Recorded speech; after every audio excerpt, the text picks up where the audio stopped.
உங்கள் சிவா. நீங்கள் கேட்டுக்கொண்டு இருக்கிறது சிவா டைரிஸ்.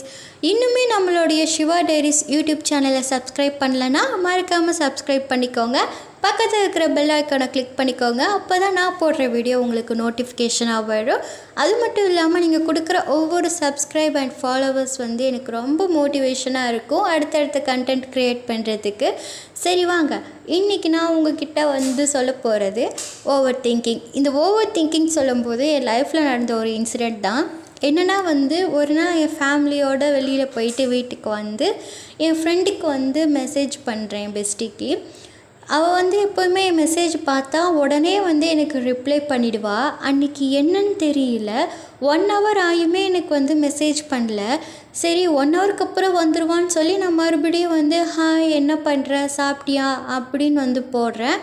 மறுபடியும் செக் பண்ணுறேன், சிங்கிள் டிக்கில் இருக்குது. அப்போ தான் என் மைண்டு வேலை செய்ய ஆரம்பிச்சிச்சு. என்ன வேலையாக இருக்க போது, ஓவர் திங்கிங் தான். ஸோ நான் பாஸ்ட்டில் ஒரு விஷயம் நடந்து அது சால்வ் ஆகிருக்கும், ஆனால் அதை தூக்கி இங்கே நான் ஓவர் திங்க் பண்ணுறேன். ஒருவேளை அன்றைக்கி நடந்த சண்டே ஞாபகம் வச்சுட்டு இருக்கிறாளா, இல்லை நான் ஒரு நாள் மெசேஜ் பண்ணி நான் அவளுக்கு லேட்டாக ரிப்ளை பண்ணதை ஞாபகம் வச்சு ரிவெஞ்ச் எடுக்கிறாளா, இனிமேல் என் கூட பேசுவாளா மாட்டாளான்னு சொல்லி ஓவர் திங்க் பண்ணி நானே என் மைண்டுக்குள்ளே ஒரு ஸ்கிரிப்டு ஒரு செட்டு போட்டு ஒரு மூவி பண்ணி அது மூவிக்கான அவுட்புட்டே என் மைண்டில் வந்துடுச்சு. அதுக்கப்புறம் என் மனசில் ஒன்று தோணுச்சு, இதுக்கு மேலே விட்டால் நம்ம ராத்திரி முழுக்க தூங்க மாட்டோம்னு சொல்லி நான் ஹெட்செட் போட்டு பாட்டு கேட்டுக்கிட்டே அப்படியே ட்ராயிங் பண்ண ஆரம்பிச்சிட்டேன். எனக்கு ட்ராயிங் பிடிக்கும்னால. ஸோ அன்னியாட்டி அப்படியே போயிடுச்சு. ஸோ மறுநாள் ஃபோனில் நோட்டிஃபிகேஷனோட வருது அந்த சவுண்டு. இது அப்போ பார்க்குறேன், என் பெஸ்டி தான் மெசேஜ் பண்ணியிருந்தா. அவள் சொல்கிறா, ஹே சாரிடி, நான் நேற்று என் ஃபேமிலி ஃபங்க்ஷனில் இருந்தேன், உனக்கு அன்றைக்கே நான் மெசேஜ் பண்ணியிருந்துருக்கணும். அப்படி மெசேஜ் பண்ணலான்னு பார்க்கும்போது பார்த்தா என் ஃபோனில் சார்ஜ் வேறு போயிடுச்சு, அதனால் சாரிடி அப்படின்னு போட்டிருந்தா. அதை பார்த்துட்டு நானும் சரி ஓகே அப்படின்னு மெசேஜ் பண்ணேன். அந்த செகண்டில் என் மைண்டில் தோணுது என்ன விஷயம்னா, இந்த ஒரு சின்ன விஷயத்துக்காக அன்றைக்கி ராத்திரி நான் அப்படி ஓவர் திங்க் பண்ணிகிட்டு இருந்தேன் அப்படின்னு. அப்போ என் ஃப்ரெண்டு கேட்டிருந்தா, என்ன அகெயின் ஓவர் திங்க் பண்ண ஆரம்பிச்சிட்டியான்னு. நானும் லைட்டாக சிரிச்சுக்கிட்டு ஆமாம் லைட்டாக பண்ணேன், ஆனால் இந்த வாட்டி நான் கண்ட்ரோல் பண்ணி எனக்கு பிடிச்ச விஷயத்த பண்ணி என் மைண்டை டைவர்ட் பண்ணிட்டேன் அப்படின்னேன்.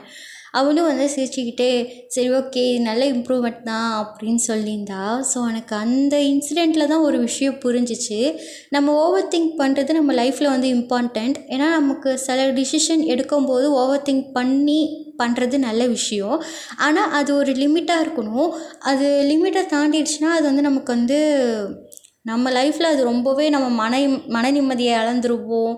நமக்கு ஒரு மாதிரி டிப்ரெஷனாக இருக்கும், தலைவலிக்கும், தூக்கம் இருக்காது, என்னென்னவோ திங்க் பண்ணி ஒரு பேட் வைப்ரேஷன் நமக்குள்ளேயே வர ஆரம்பிச்சிடும்.